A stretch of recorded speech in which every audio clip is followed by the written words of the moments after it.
لولا أن هدانا الله.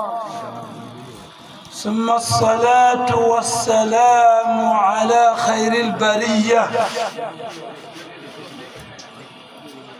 سيدنا محمد وعلى آله وأصحابه الأنجم، حيث قال: أصحابي كالنجوم أيما اقتديتم اهتديتم. وعلى جميع تابعين لهم بإحسان إلى يوم الدين.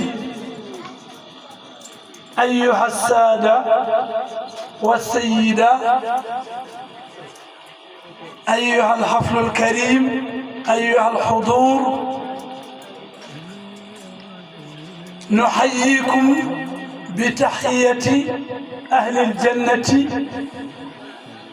تحية تشتمل بركة ورحمة وسلامة، وهي السلام عليكم ورحمة الله وبركاته. نخص بالتحية للشيخ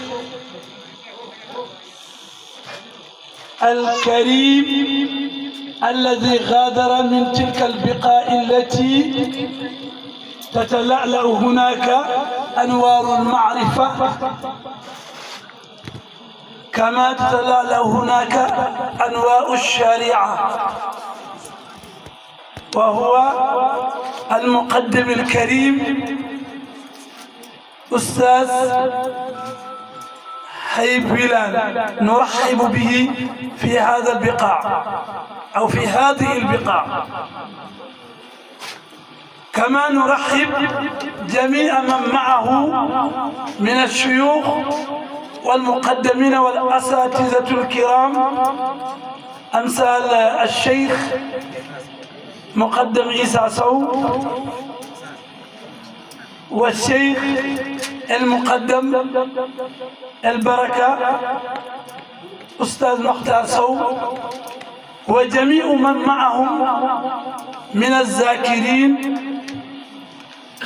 نحييكم ونرحب بكم ونقول لكم أهلا وسهلا.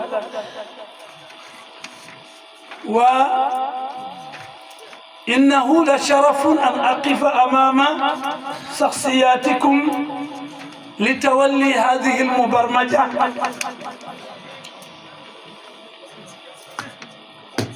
الآن أوجه على مسامعكم كيفية هذه الجلسة التي نريد إحياءها في هذه الليلة الكريمة. الذي يفتح لنا الجلسة بآيات من الذكر الحكيم هو الشيخ باي كوتا. أيها الأحباب، تصفيقا للشيخ باي كوتا ليفتح لنا الجلسة، تصفيقا له.